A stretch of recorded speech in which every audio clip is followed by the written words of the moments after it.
به نام خدا. دوستان سلام. در اینجا میخواهم آموزش نصب ویندوز را از طریق فلش برای شما آموزش بدم. ببینید، اولتر از همه شما نیاز به چند تا نرم افزار دارین که اینا به داخل سی دی به شما قرار دادم.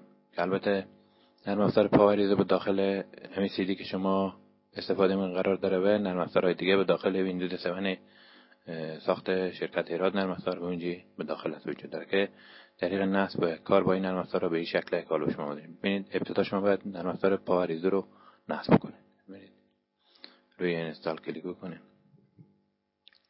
اینستال بزنید، نکس کلیک بکنیم، یوزر کلیک کنیم و کلوز بزنیم. روی کنسل کلیک بکنیم. شما بعد از نصب از این نرم افزار باید راجستر کنید. قسمت روی اوپن کلیک کنیم، روی انتر کلیک کنیم.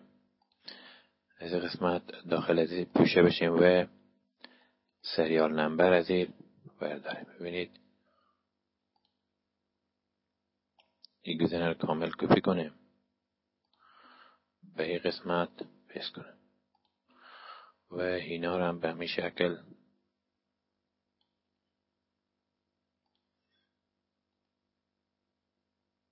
به اینجی دونه دونه کپی کنیم.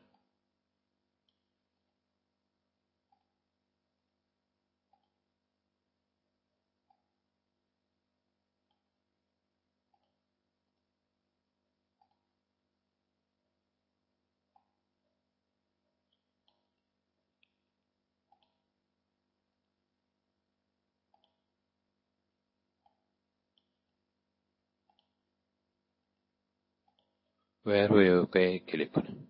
ببینید که نرم افزار راجستر شد.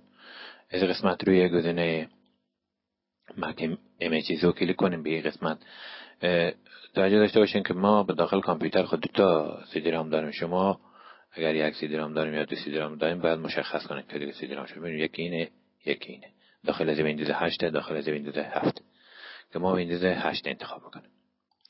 از قسمت روی گزینه مکیزو و از قسمت روی ازی گزینه و از اینجا هم آدرس هر جایی که دل شما خواست و به نام هر چیزی که دل شما خواست میتونیم رو ذخیره کنیم که ما به همین نام و با آدرس روی دسکتاپ ذخیره میکنیم. وقتی سیو کنیم اینجا یک ایمیجیزوی درست میشه که رنگ‌های از اینا مختلفه. بعضی اینا سفیده، بعضی اینا به شکل از ما به شکل کله گوسفندی. ببینید، اوکی میزنیم.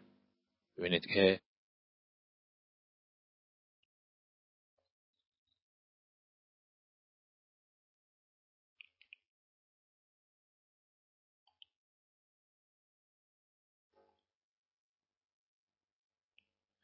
که ایمیج گرفته شد.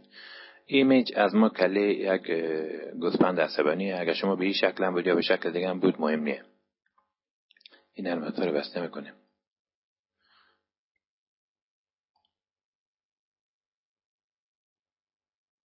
به داخل ما کامپیوتر میاییم. ویندوز 7 شرکت ایراد نرم افزار رو به داخل سی دی رام قرار بدیم و به این قسمت برای گزینه بعدی کلیک کنیم. از اینجا نرم افزاری که ویندوز 7 نصب میکنه و ویندوز 8 و 7 نصب میکنه. بعد از اینجا برای سیستم خود نصب کنیم. برای گزینه کلیک کنیم. به داخل از پوشه ببینید اینجا 2 حالت قرار داره. اگر این نصب بشه که خب اشکالی چی، اگر نصب نشد این ستاپ هر دو تا یک، یعنی هر دو تا جزء یک نرم افزار. به خاطر که بعد از اینا برای بعض سیستما این نصب میشه، برای بعض سیستما این نصب میشه. روی این گزینه کلیک کنیم، تیک بزنیم و اینستال بزنیم. فینیش بزنیم. ببینید که نرم افزار نصب شد. به قسمت ببینید بعضی وقتا میشه که شما وقتی رو اوپن بکنیم از شما علل خصوص ویندوز 8 درخواست نیت فرامورک سینیم میکنه. یعنی میگه نیت فرامورک سینیم وجود نداره که نیت فرامورک سینیم به 4 به صورت اتومات برای ویندوز 8 فاینال ادیشن نصب میشه. یعنی اگر ویندوز 8 قبلی شما استفاده میکنیم آزمایشی بوده، هیچ کدوم از اینا این نرم افزارها رو نصب نمیکنه. اگر شما درخواست میکنه که مثلا نیت فرامورک سینیم بدیم، شما باید بریم داخل کنترل پنل،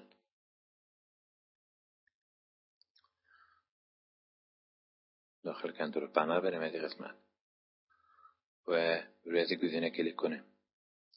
از این قسمت روی از گزینه کلیک کنیم. ببینید من تیکتی برداشته. ببینید اتوارم که سینیم نصبه تیکتی برداشته. تیکتی دوباره بگذاریم به اوکی کنیم. دوباره از شما درخواست نتوانال که سینیم نمیکنه. یک نرم افزار رو اوپن کنیم. از این قسمت برای بدانیم که آدرس ایمیجی که ما قبلا از هر ویندوز 8 یا 7 بده گرفتیم آدرس زیر بریده بدیم. از این قسمت برای دسکتاپ و هم ویندوز این اوپن میکنیم. روی نکست کلیک میکنیم. از این قسمت روی نکست کلیک کنیم. از این جگه شما میتونیم انتخاب کنیم که به داخل فلش میریدیم یا به داخل هارد دیسک. ببینید از این قسمت من به شما یک نشونه بدم.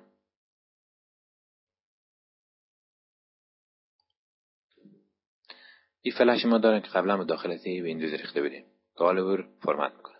ببینید فرمت کلیک میکنه. توجه داشته باشین که اگر فلش ما به این فرمت بشه یعنی FAT32 ویندوز بالا از این نصب نمیشه. شما باید دیر به اینترفیس نصب فرمت کنید. البته اگر به ویندوز 8 هسته این به صورت اتومات همین اینترفیس اینا میایه، ولی اگر به ویندوز XP یا 7 باشه اینا نمیاد. شما باید توسط نرم افزار که داخل DVD ویندوز 7 هرات نرم افزار قرار داره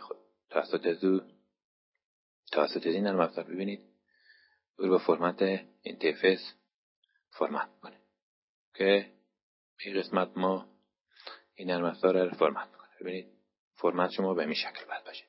اگر ویندوز شما نداره حتما توسط این نرم افزار که شما نشون دادم توسط فرمت بکنید. استارت بزنیم و اوکی کنیم.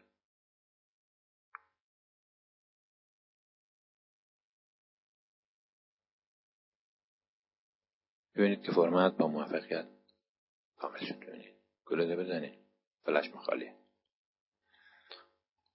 از این قسمت آدرس فلش رو ببینید و بگینه میزن. ببینید که دوباره فلش رو فرمت میکنه.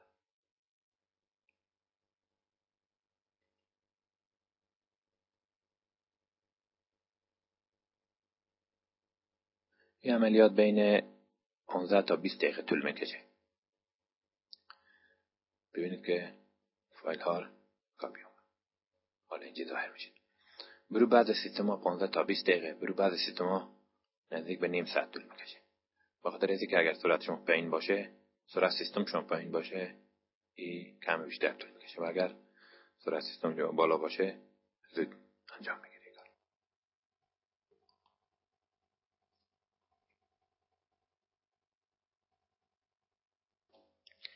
ببینید که فایل ها با موفقیت به داخل فلش ریخته شد.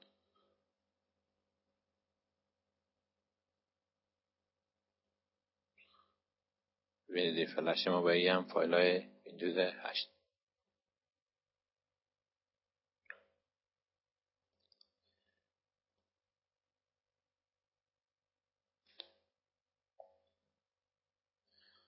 داخل DVD ویندوز 7 شرکت ایراد نرم افزار بهترین نرم افزارهایی که شما میتونید از اینا به صورت درست استفاده کنیم ما به داخل DVD ویندوز 7 قرار دادیم که یکی از این نرم افزارها میشه گفت که نرم افزار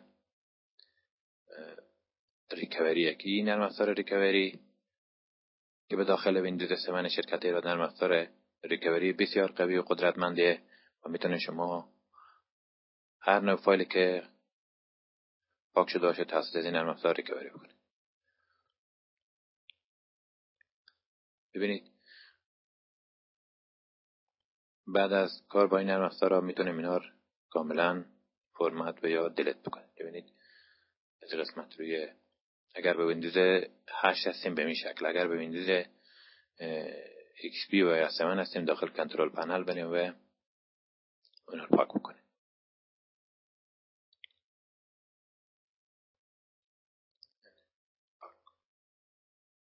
از قسمت روی دی و انستال بزنیم و کنسل کنیم. نرم افزارهایی که ما به اینجا استفاده کردیم این نرم افزار گیرم پاک میکنیم و فایل ها اضافه کنم از اینجا دلت میکنم. یه همون ایمیج ما بوده که ایمیج گرفتیم و گیرم ما ضرورت نداریم پاک میکنیم. و از این قسمت هم اگر به داخل ویندوز 8 هستیم شما میتونید به اینجا راست کلیک کنید و داخل کنترل پنل برید. بعد از اینکه فایل ها به داخل فلش قرار گرفت شما کافیه فلش رو جون کامپیوتر خود بزنید و کامپیوتر خود رو فلش بوت کنیم. یعنی بریم داخل تنظیمات F12 یا F11 بزنیم. ببینید به کامپیوترها مختلفه، بعضی اینا F11 ماه، بعضی اینا F10 ماه، بعضی اینا F9. هر کدوم که خود شما میفهمید بوت میشه از طریق مو فلش خود انتخاب کنیم. وقتی دیگه موضوعات به داخل فلش شما باشه بوت نمیشه، ولی وقتی ویندوز به داخل از او قرار دادیم از این طریق شما فلش خود انتخاب کنیم، بعد از او بوت فرام فلش بزنیم، بعد از داخل فلش شما ویندوز شما شروع به نصب کنه. و هر دلیلی رو فلش نماد مشکلی یا سیستم شما یا تنظیمات ستاپ شما. موفق باشید.